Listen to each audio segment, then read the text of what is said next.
Hi guys, welcome back to my channel. Today I'm going to do my 27-week bump date update, third trimester already.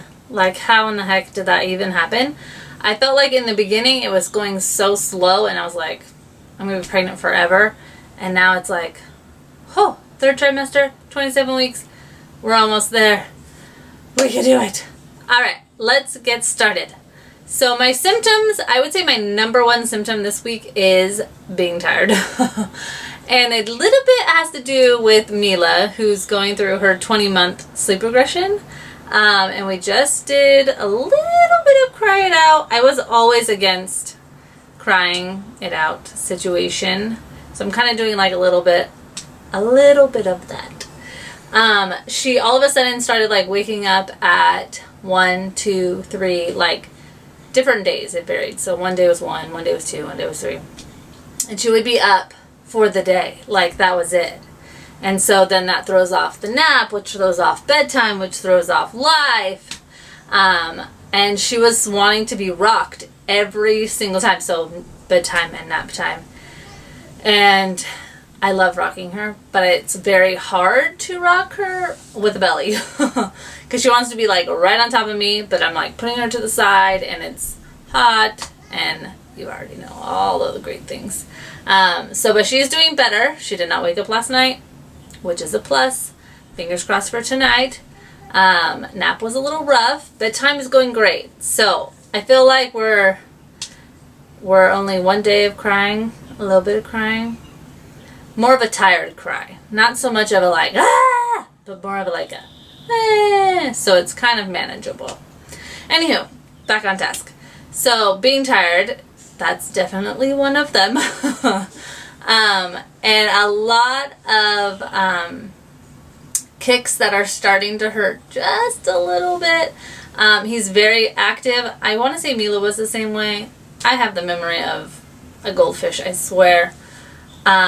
But he's very, very active all of the time. And when my doctor had said, oh, next time you come in, I'll give you a kick count paper or whatever I'm supposed to log. I didn't do that with Mila, but we'll see.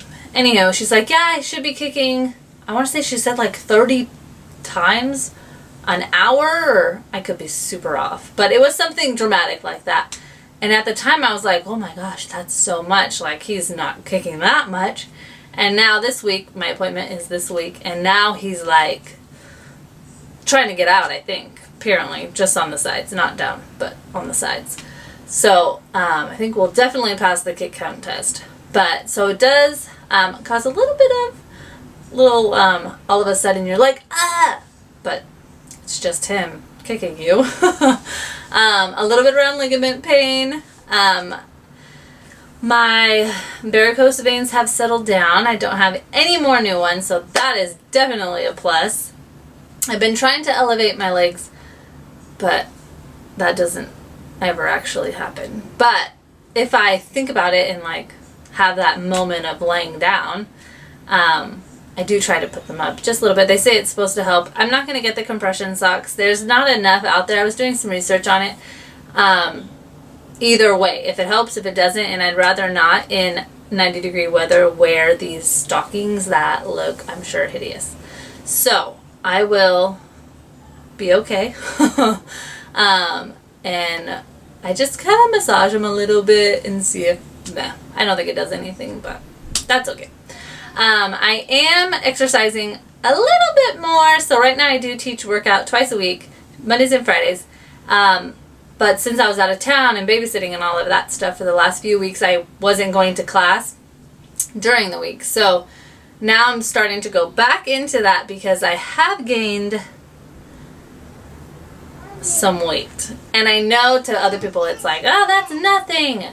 But to me, when I put on my pants or my shorts, because it's so hot, I just don't feel comfortable. And I know it's part of pregnancy. I know, blah, blah, blah, blah. But when you're the one that has to put them on, that are already maternity pants or shorts that are already a little on the different size, it's a little disheartening. But I know it's for the best. I know all that stuff.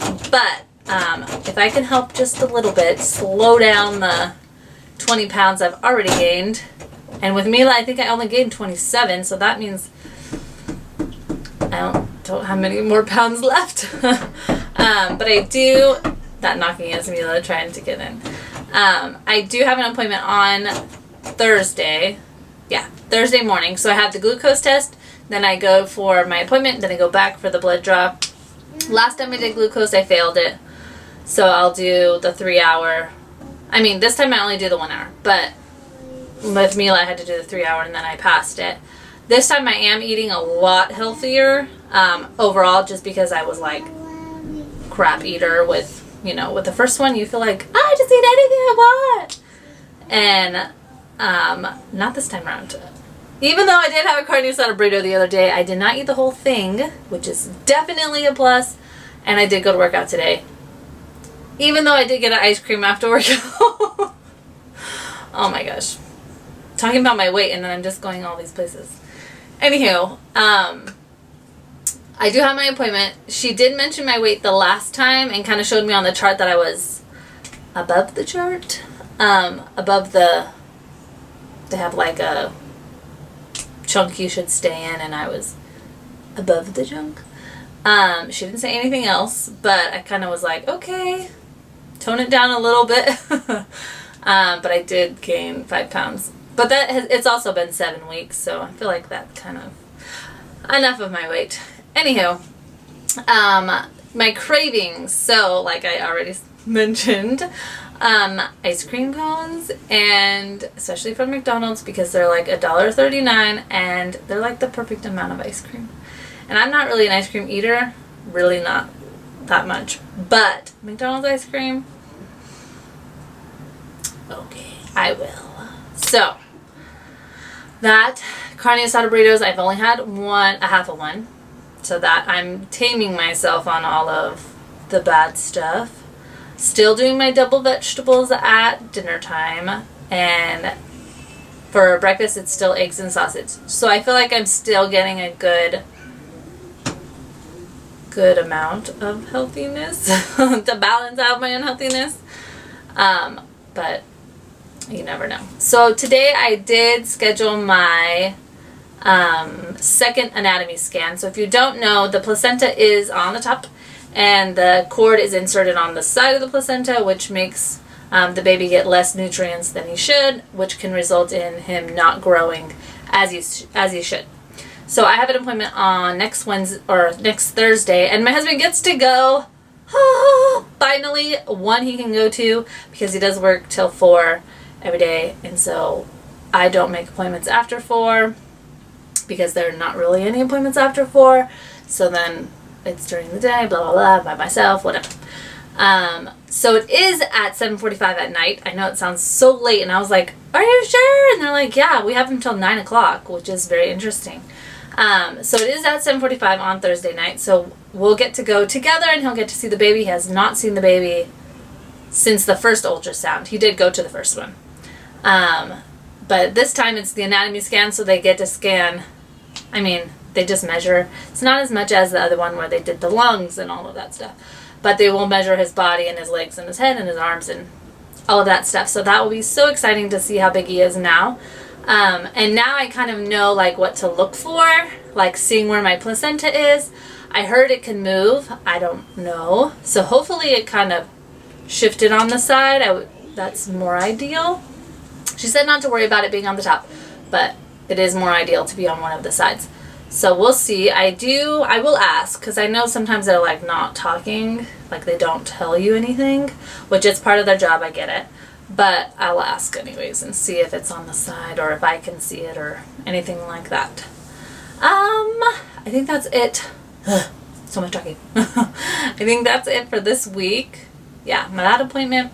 I do have another appointment coming up, but that's not till in like 36 weeks. That's a big one. But I'll keep you posted on that one. Let's see the belly. So it is getting bigger with the shirt on. No stretch marks, which is nice, and I know to be very grateful, because it could be a little heat rash, but it could be a lot worse. Just varicose veins. That's the great part. Alright, thanks for watching. Bye.